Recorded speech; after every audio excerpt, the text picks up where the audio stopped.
So I'm going to bring to the stage now. Okay, he's one of my favorite comics in the world, one of my favorite people in the world. He is an award-winning playwright. He's pretty geniusy.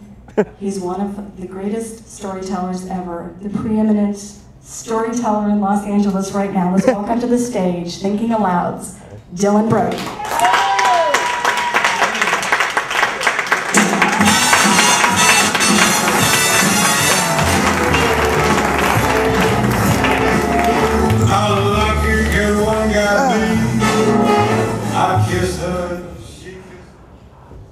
A woman with skin like twice bleached parchment awaiting the inspired hand of a poet. Hair that was surely stolen from the gods by Prometheus to be shared with humanity. She's funny, she's brilliant, I adore her. Your host and MC, Jane Edith Wilson. Let her hear it. Now, before I get down to the storytelling, I'd like to tell you a quick story.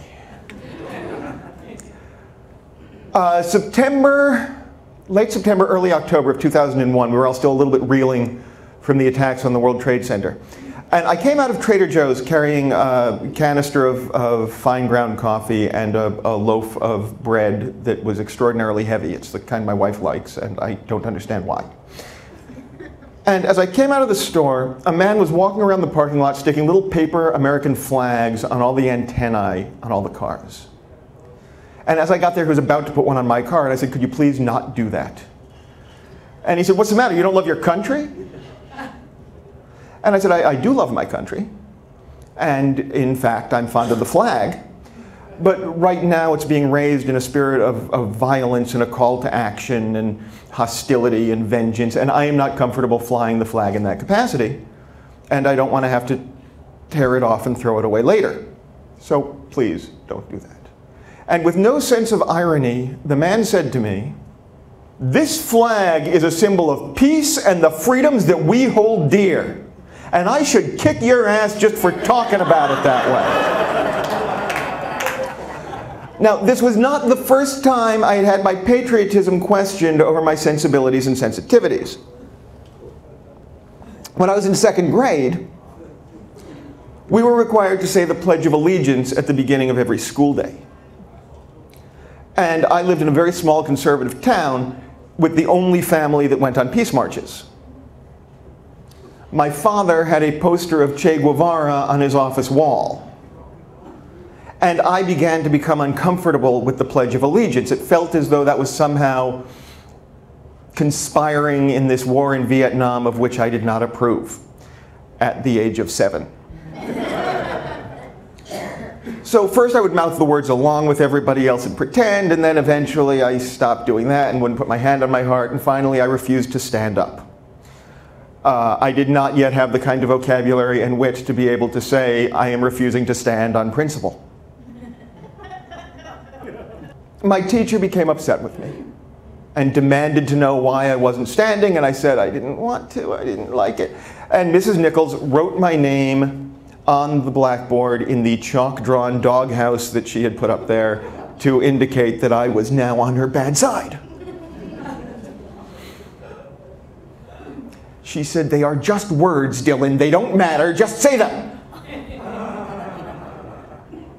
Now, a few months earlier, my father had had his first novel published, and it had not changed his life in the way that he had hoped.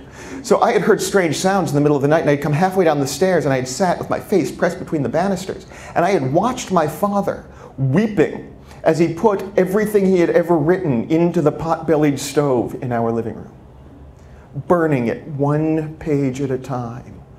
Unpublished novels, plays, sketches, essays, short stories burning in our living room. And finally I said, "Dad, what are you doing?" And he said, "They're just words, they don't matter."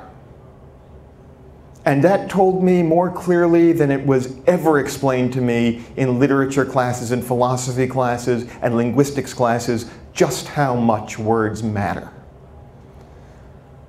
So I argued with Mrs. Nichols about the importance of words. And she decided that this was an opportunity to teach us about democracy. And she told me and the rest of the class that in democracy we educate our children because a democracy depends upon an educated populace. Whereas under communism, they brainwashed the kids into hating democracy. And I, at 7, said, isn't that exactly what you're doing here? And then, spouting words that I had picked up at a cocktail party that my parents threw for faculty members from Skidmore College, I said, you can't compare them. Democracy is a governmental system. Communism is an economic structure. And she tapped angrily at my name on the blackboard in the doghouse. So I pulled out the last piece of ammunition I had, the quotation from the poster in my father's office. I stood up and I said, let me just say, at the risk of seeming ridiculous, that the true revolutionary is guided by great feelings of love. And it turns out that sometimes the true revolutionary is sent to the principal's office.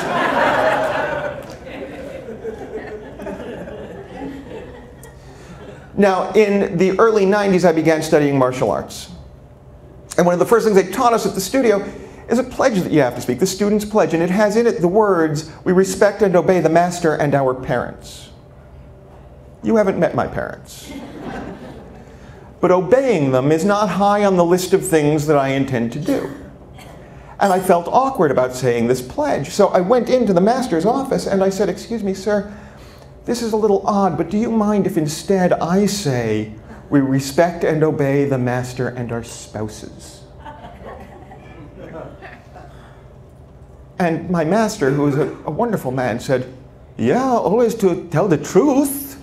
Always the truth. Just no need to fight about it. And I said, thank you, sir. And adjusted the pledge. The idea that you should just change the pledge to fit what you believe was brilliant to me. So I now take this pledge tonight. I pledge allegiance to the truth, as near as I can determine it, and to the details from which it derives, one man's experience under scrutiny, with value and resonance for all. Which brings me to the first thing I'd like to tell you.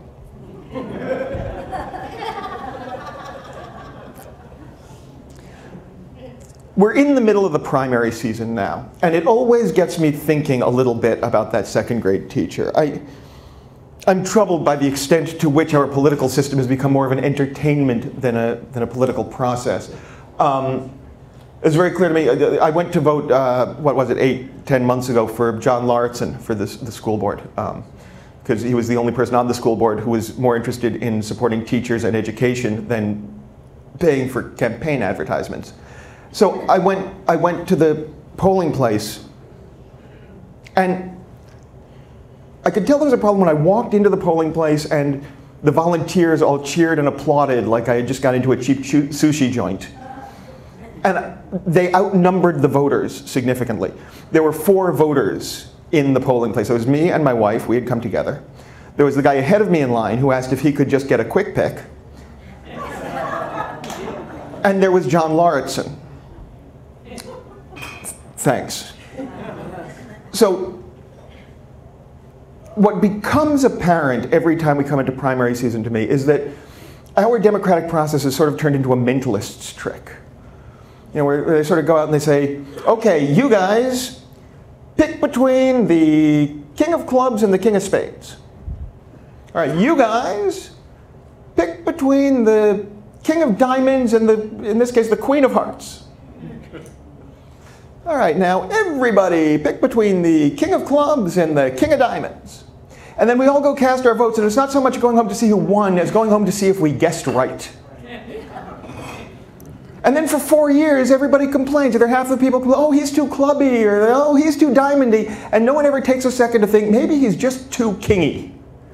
Which seems like a good system, unless you really happen to think the 4 of spades has some good ideas. Or, as I like to refer to it, Dennis Kucinich. And it was Mrs. Nichols, that second grade teacher with whom I was in conflict, who really taught me about this. This was before the No Child Left Behind program, which is a national mandate saying that the educational system should capture the imagination of every child and throw away the key.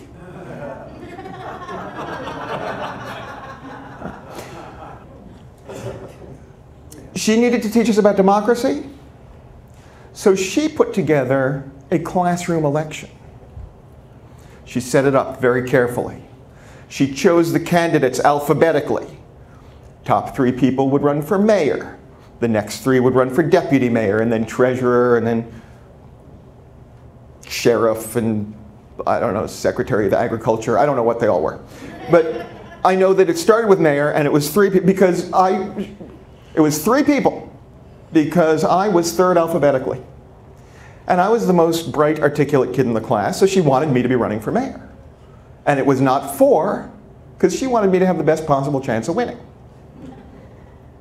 She gave us a week. We were to write up what we would do in our respective positions, and then we would come back and run for office and have voting day.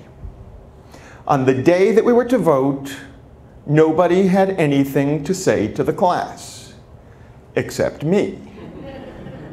I had a platform. I had plans. I had index cards. I was going to levy a 2-cent a day tax. I had done math. If we all put in our 2 cents every day for the remainder of the school year, at the end of the year, we would have enough to have a big ice cream party. Woo! I would make sure that recess was extended by 5 minutes every day. And finally, I would erase the doghouse. And the room went nuts. And then we were all sent off to lunch, where I traded a bologna sandwich for some cafeteria-made fish sticks. And then we came back. And Mrs. Nichols had written all the winners up on the board, but then covered them with the roll-down map of the country. And she did a little suspense-building speech, and then she revealed the winners. And proudly, wait, smugly, I walked to the front of the room and erased the doghouse. And there was applause, and there was cheering, and I was very, very important. About 3 weeks later, a kid in the class really upset Mrs. Nichols. So she drew the doghouse back on the chalkboard, and I did nothing to stop her. I was the mayor, but I was 7. She was the teacher. At the end of the year, it turned out I had done really bad 2nd grade math. We had way more money than we needed for our ice cream party. The deputy mayor suggested that we give a big tax rebate to everybody in the room, clearly a young Republican. The treasurer said, "Don't be ridiculous, we'll hold a vote, we'll let everyone make the decision." I said, "Hey, I am the mayor, the tax was my idea, here's what we're going to do. We are inviting room 7 over to share with us." Because, we always did recess and lunch with room 7. And it was the right thing to do. More importantly, there was a girl in room 7 with one arm who I always thought was really cute but was afraid to talk to. So, room 7 came over and we had a big party, and I got to eat ice cream with Katie Carney and her alluringly empty right sleeve.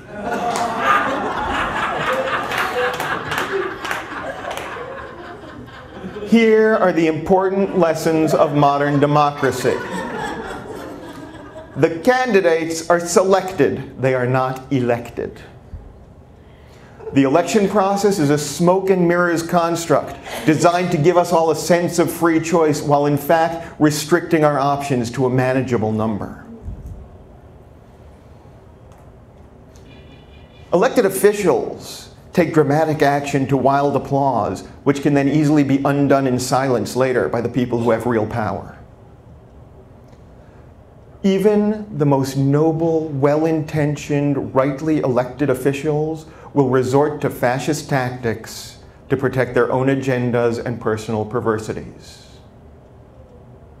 There's a very complex, subtle understanding of the process to impart on a 2nd grader. Mrs. Nichols was a very, very good teacher, incredibly creative. If we want to make sure this never happens again, we have to institute a policy of standardized testing nationwide. We have to indoctrinate the next generation into strict multiple choice thinking. A, B, C, or D. spades, hearts, diamonds, clubs. This thing only continues to work, people, as long as nobody gets to see the whole deck.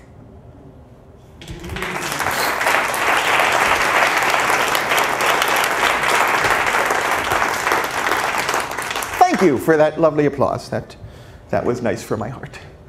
I think we all know the quickest way to a performer's heart is through his ego. And the quickest way to a performer's ego is a well-marked path across the fields of self-loathing into the underbrush of despair. And then you make a left at the weeping parents worshipping at the altar of unfulfilled potential. Look for the giant gaping maw of need that can only be silenced in its infantile wailing by your applause or good scotch. And now we pretend I'm drinking coffee some more. A quick palate cleansing poem for you. I wrote this with a wonderful writer named Alex Bernstein. It is called Stuck on the Grid. Does Neil Sedaka play Sudoku? If he does he play to the sound of cicadas while sipping Sambuca in southern Sedona? Does he call up Madonna and Robert De Niro to come for canasta or even some Uno, then afterwards, hopefully, maybe Sudoku? And Kiki D? Would she? Could she? Do Kiki and Yoko eat pico de gallo with David Sedaris? Do they suck down hot cocoa and talk of antiques or quote some quaint haiku? Just what do they do when they do Sudoku? And what of de Kooning? Santana? Sinatra? Did Frank croon a tune while he did his Sudoku? Did he doobie-doo and chooby-dooby-doo, and did he do that voodoo while he did Sudoku? Did Eva and Ava and Zhao Zhang before it was hip do Boku Sudoku? Count Dooku and Luke long ago far away when they went to Naboo did some space Sudoku. And fluky but true, I've heard that Camus, when he did Sudoku, wore a tube from J. Crew. Who knew? And what about you? When you sit in the loo or you wait in a queue, do you curse the time through or do you swift Sudoku? Do you wear a Seiko or maybe a Keiko? Do you watch Scooby-Doo or practice Kung Fu? When you do, if you do, when you do Sudoku, do you ever feel cuckoo, like you've got a loose screw or perhaps even two? Is that you? Do you see yourself in this picture I drew? And I? Do I too? Oh, I did and I do, some nights more than a few. Till the day comes anew. Only when I unglue and my eyes are askew do I put down the pen and decide that I'm through. Oh wait, that's a 2.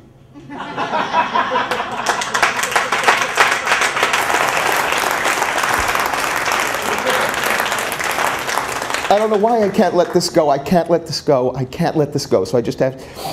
I did that a few weeks ago. I went to dinner at a friend's house. Jas Milam, a wonderful artist, she does paintings you can dance to. And I was at dinner with her, Jas, and her husband Cliff, and her kids Molly and Max, and my wife, whose name escapes me at the moment. And I said, I've got this poem that I haven't done in a while. I'm going to do it. Can I run it past you at dinner here? Because sometimes under social pressure, in lieu of personality, I present performance. And they said, okay, because they had no real choice. So I did the Sudoku poem. And then everyone, oh, that's very good. Oh, that's nice. That's clever. How do you remember all of that? Is it funny enough to do in a comedy club? Well, I'm not really a comic anymore. Now I'm a humorist. And then, awkward silence because no one knows what the hell that means. And while we're all sitting in this moment of tense silence where no one knows what to say, their, I think, 9-year-old son, Max, said, Anakin, Anakin! And everyone was quiet, because that's what you do. You just ignore it when kids blurt shit out like that. But he was looking right at me, so I said, what? Because I'm good with kids. And he said, Count Dooku went to Naboo with Anakin. He was dead before Luke was even born. And rolled his eyes like an astrophysics professor when you've just used parsec as a measurement of time. And I said, oh, thank you very much. That's good to know. I'll take that into account. And was immediately sort of filled with the shame of the naked emperor. Because it was clear that I was not as smart or as clever, as witty, or even as, adorably dorky as I like to pretend I am.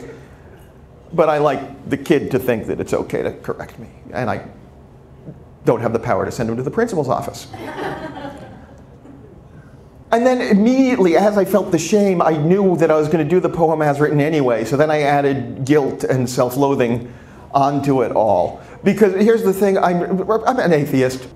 I don't believe in any all-seeing, all-knowing, kind deity that guides the universe with its loving hands, but I do believe that at the pithy middle of the universe, at the center, there's an eye that is just unwaveringly, unblinkingly focused on my flaws. And if any of you ever saw the eye, it would be kind and loving and grandparently and adoring. And when I see that eye, it is bloodshot and disappointed. And then it will just cast me out into the void. And as I fall through the vast, vertiginous wastes of space, I will cry out, "Where are you sending me?" And it will say, "I'm sending you to Naboo to do Sudoku with Luke and Dooku." And I will say, "Anakin, Anakin!" And it will look away from me with disappointment and displeasure. And I will say to myself, why can I not let these things go? He's pathetic with so much confidence. What the hell is this? Don't they usually do comedy here? All right. I'm going to close tonight's show with a piece. I had planned to do a new thing called Child's Christmas in Brief that I wrote for Story Salon a couple of weeks ago, and then I'd written an absurdly lengthy pre-ramble that actually ran longer than the story itself, and I was going to do that, and it was going to be funny. We love him. But then as I came in tonight, a couple of people actually requested a piece of mine from the CD, and I'm not used to getting requests. So I don't feel I can disappoint anyone more than I have already disappointed my family. What? So in lieu of the piece, and before I go further, let me say that in lieu of means instead of. If you have been using it interchangeably with in light of, people like me have been judging you harshly. In lieu of the piece I had intended to do, I will be doing tonight for you Xenophobia and the Jewish Druid. Thank you. I remember a time when I needed to tell stories to get applause. It's so much easier just to tell titles. But it makes for a much shorter show. Xenophobia and the Jewish Druid. Before I tell the story, I have to preface it by explaining. I mentioned I'm an atheist-ish. I was raised by lapsed Jews. And then I was a practicing Druid for a while. And as a martial artist, I've studied some Buddhism. And now I'm really just an atheist, and I read a lot of astrophysics. I'm a Jewish Zen pagan with a newish yen for Sagan, is what I am. God, I hate that joke. It feels to me like a Bataan death march just to get to that stupid little joke. But my point is that I have this odd sort of spiritual airy-fairy past, and now I'm an atheist, and it all makes my father-in-law nuts, because he is a Southern Baptist evangelical minister who actually believes the shit. He isn't just in it for the money. I don't understand. 2 weeks before my wedding, he sent my lovely bride a letter advising her not to marry me, as we would not be on equal footing and could not spend eternity together. As if till death do us part was not intimidating enough a span of time,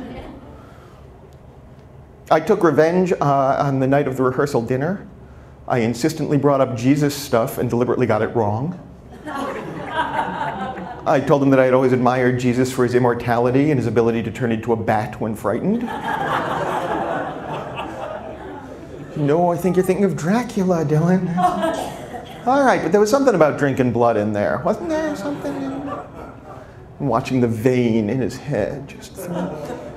I asked him what Jesus' superpowers were.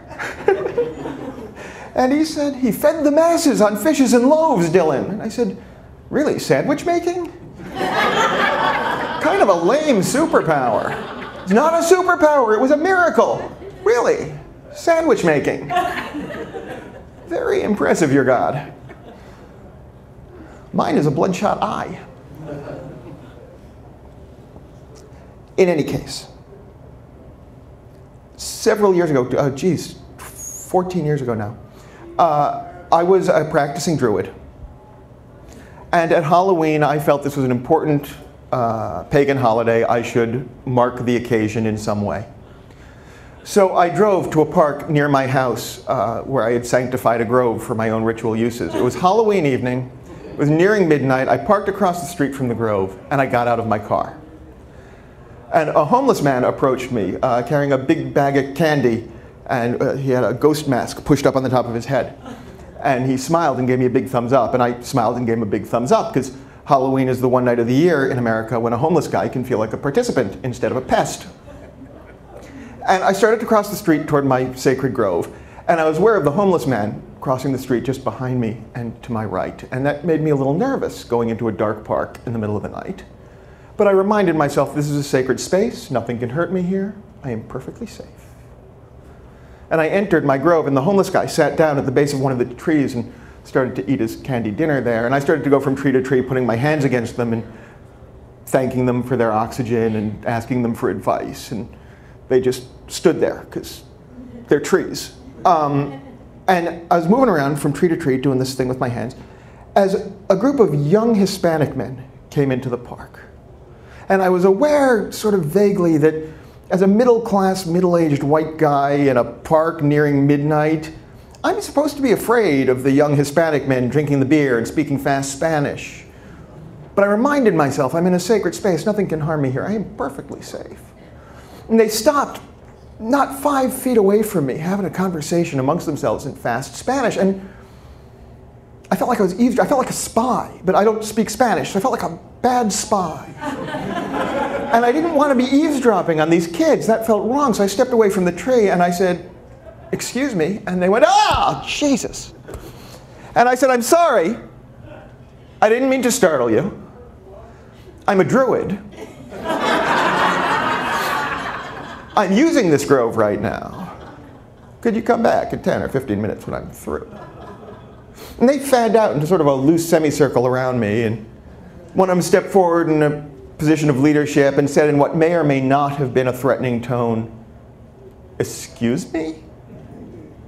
And at this moment I had a vivid and detailed memory of the world's stupidest mugging of which I had been a victim some 15 years earlier.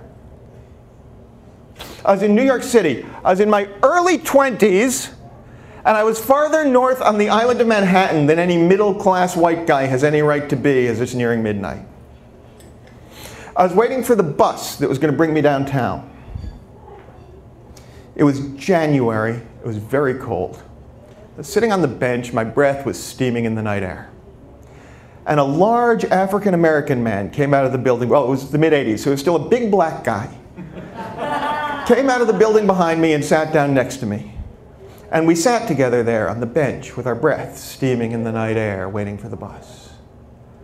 And then after a few minutes, he said, "Give me all your money." And I said, "What?" And he said, "I'm mugging you. Give me all your money." And I said, "Well, do you have a knife or something?" And he said, "If you want, I could go in and get a knife." I didn't want that. So I gave him the $6 that I had in my pocket at the time. And then we sat together waiting for the bus with our breath steaming in the night air. Until I realized there was a problem, and I said, "Well, now I can't get on the bus." And he said, "Oh, sorry," and handed back $1, which was at the time the cost of a bus ride in Manhattan. And we sat together waiting for the bus with our breath steaming in the night air. I said, "Thank you," to my mugger. And eventually the bus came. And I got on and I paid my $1, and I thought about saying, "Hey, this guy just mugged me." But now it was $5, so it felt less like reporting a crime than telling on a guy. So I just paid my $1 and I got on the bus, and he got on behind me and sat down a few rows back. After we'd traveled a few blocks together, he tapped me on the shoulder and I said, "What?" And he held out 2 of the remaining $4. I said, "Why don't you take half this money back? You really always ought to have some cash on you." And that seemed sensible of my mugger. So I took the $2 and I said thank you to my mugger. And we rode on into the night. And after a few more blocks, he rang the bell to signal the bus driver that he needed to get off. And as we were pulling over to the curb, he came up to me again and tapped me on the shoulder. And I said, what? And he held out the last $2 and said, why don't you take the rest of this back? I really just needed bus fare. And it occurred to me for the first time that we live in a bizarre place, a bizarre time, a bizarre nation where it's less humiliating to be a criminal than a little short on cash. But by now I felt like I had bonded with my mugger. So I pushed the $2 back into his hand and said, why don't you hang on to that? You really always ought to have some cash on you. And my mugger thanked me and got off the bus. And all of this flashed through my head very quickly as I'm standing in this park on Halloween evening in Los Angeles with the moonlight filtering down through the trees. And the young Hispanic men fanned out in front of me, and one of them has just stepped forward and said, excuse me? What did you just say to me? And the homeless guy stood up behind them and said, he said, and they went, oh, Jesus. And he said, we're Druids. We're using this grove right now. Could you come back in 10 or 15 minutes when we're through? And the young men huddled together and spoke fast Spanish, and the one who was a leader stepped forward and said, so like 12:15, 12:30, would that be all right? And I said, that'd be great, thank you. And they said, all right, no problem. And they started to move off again into the dark, and the homeless guy gave me a big thumbs up and a smile because he'd been a participant instead of a pest. And I gave him a big thumbs up and a smile, and he sat down to finish his dinner, and I put my hands back against the tree, thanked them for giving me this space where I was safe, and everything was sacred and nothing could harm me. Apparently the shadows had entirely swallowed us up again, because as they moved away into the park, one of the Hispanic kids turned around and looked back and said, yo, dudes, where did they go? And how many do you think there were?